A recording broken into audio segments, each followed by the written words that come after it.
പാലാ നഗരസഭയിൽ ബിനു പുളിക്കക്കണ്ടം UDF-നെ പിന്തുണച്ചേക്കുമെന്നാണ് വിവരം. LDF-ഉമായുള്ള ചർച്ച പരാജയപ്പെട്ടു. കേരള കോൺഗ്രസ് ധാരണ അംഗീകരിച്ചില്ല.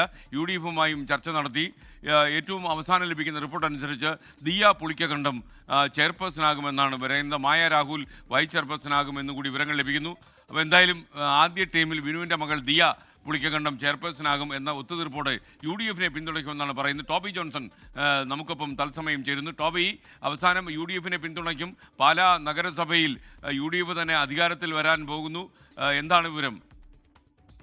തീർച്ചയായിട്ടും SKN ഒരാഴ്ച നീണ്ടു നിന്ന ചർച്ചകളാണ് നടന്നത്. ആ ഒരു നിർണായക ചർച്ചകളായിരുന്നു. ഇതിൽ LDF-ഉമായിട്ട് ഈ കഴിഞ്ഞ 2 ദിവസം LDF-ഉമായിട്ട് നിർണായക ചർച്ചകൾ നടന്നു. പ്രത്യേകിച്ചും CPM-ന്റെ നേതൃത്വത്തിലായിരുന്നു. മന്ത്രി VN വാസവൻ അടക്കമുള്ളവർ ഇടപെട്ട് ബിനു പുളിക്കക്കണ്ടവുമായി വലിയ ചർച്ചകൾ നടന്നു. പക്ഷേ കേരള കോൺഗ്രസിന് ഇതങ്ങോട്ട് അംഗീകരിക്കാൻ സാധിച്ചില്ല. അവർ ചില ധാരണകൾ മുന്നോട്ട് വെച്ചിരുന്നു. ബിനു പുളിക്കക്കണ്ടം ആ ധാരണകൾ അംഗീകരിക്കാൻ, അതായത് ചില വിട്ടുവീഴ്ചകൾക്ക് തയ്യാറാകാൻ ആവശ്യപ്പെട്ടിരുന്നു. ഈ ചെയർമാൻ സ്ഥാനം വീതം ുമായി ബന്ധപ്പെട്ടായിരുന്നു ആ ചർച്ചകൾ. അതിൽ കേരള കോൺഗ്രസ് ഈ ബിനു പുളിക്കക്കണ്ടത്തിന്റെ നിലപാടുകളോട് അത് പൂർണ്ണമായിട്ടും അംഗീകരിക്കാൻ തയ്യാറായില്ല. അവർക്ക് ചില എതിർപ്പുകൾ ഉണ്ടായിരുന്നു. കാരണം അവരെയും കൂടി പരിഗണിക്കണം എന്നുള്ളൊരു ആവശ്യമായിരുന്നു. 10 സീറ്റ് വാങ്ങി ഏറ്റവും വലിയ കക്ഷിയായിട്ട് തന്നെ കേരള കോൺഗ്രസ് നിൽക്കുന്നുണ്ട്. അതുകൊണ്ട് തന്നെ ചെയർമാന്റെ കാര്യത്തിലും വൈസ് ചെയർമാന്റെ കാര്യത്തിലും ചില ധാരണകൾ, ചില വിട്ടുവീഴ്ചകൾ ബിനു പുളിക്കക്കണ്ടം നൽകണമെന്ന് പറഞ്ഞു. എന്നാൽ അതിന് ബിനു പുളിക്കക്കണ്ടം തയ്യാറായില്ല. ചെയർമാൻ സ്ഥാനവും വൈസ് ചെയർമാൻ സ്ഥാനവും വേണമെന്നുള്ള ഒരു നിലപാടെടുത്തു എന്നാണ് ഇപ്പോൾ കേരള കോൺഗ്രസ് എമ്മിൽ നിന്നും പുറത്തു വരുന്ന തീരുമാനം.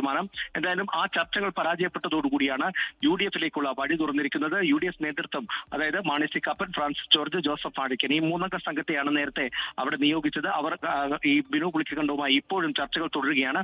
അതിൽ നിർണായകമായത് മായ രാഹുലിന്റെ ഒരു നിലപാടായിരുന്നു.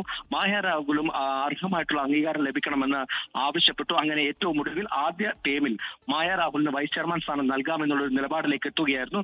ദിയ, അതായത് ബിനുവിന്റെ മകളാണ്, 21 വയസ്സ് മാത്രമാണ് പ്രായമുള്ളത്.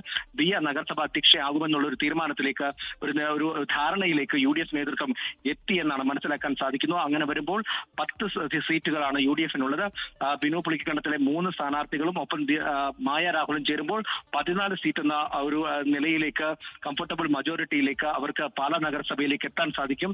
ഇതിൽ എടുത്തു പറയേണ്ടത്, ചരിത്രത്തിൽ ആദ്യമായിട്ടാണ് കേരള കോൺഗ്രസിന് പാലാ നഗരസഭയിൽ അധികാരമില്ലാതെ ഇരിക്കേണ്ട ഒരു അവസ്ഥ വരുന്നത്. എന്തായാലും അത് പ്രതിപക്ഷത്തിരിക്കാനും തയ്യാറാണ്, ജനഹിതം മാനിക്കാൻ തയ്യാറാണെന്ന് ജോസ് കെ മാണിയും പറഞ്ഞിരുന്നു. അല്പസമയത്തിനുള്ളിൽ തന്നെ ബിനു പുളിക്കക്കണ്ടത്തിന്റെ ഒരു പ്രഖ്യാപനം, UDF നേതാക്കൾക്കൊപ്പമുള്ള ഒരു പ്രഖ്യാപനം ഉണ്ടാകുമെന്നാണ് മനസ്സിലാക്കാൻ സാധിക്കുന്നത്. നിലവിൽ UDF-ന്റെ പാർലമെന്ററി പാർട്ടി ചേരുന്നു എന്നാണ് നമുക്ക് അറിയാൻ കഴിയുന്നത്. SK. ഓക്കെ, ടോബി ജോൺസണാണ് ടെലിഫോണിൽ ഉണ്ടായിരുന്നത്. എന്തായാലും പാലാ നഗരസഭയെ നയിക്കാൻ ഒരു 21 വയസ്സുകാരി ദിയ പുളിക്കക്കണ്ടം, ഇന്ത്യയിലെ ഏറ്റവും പ്രായം കുറഞ്ഞ മുനിസിപ്പൽ ചെയർപേഴ്സണാകും ദിയ പുളിക്കക്കണ്ടം, ഈ കാര്യങ്ങൾ നടപ്പിൽ വന്നാൽ. ലോകത്തെവിടെയായാലും ഏത് സമയത്തും 24 വാർത്തകളും ഓഗ്മെന്റഡ് റിയാലിറ്റി പാക്കേജുകളും എക്സ്പ്ലെയിനറുകളും വിശദമായി കാണാൻ ഞങ്ങളുടെ YouTube ചാനൽ നിങ്ങൾക്ക് സബ്സ്ക്രൈബ് ചെയ്യാം.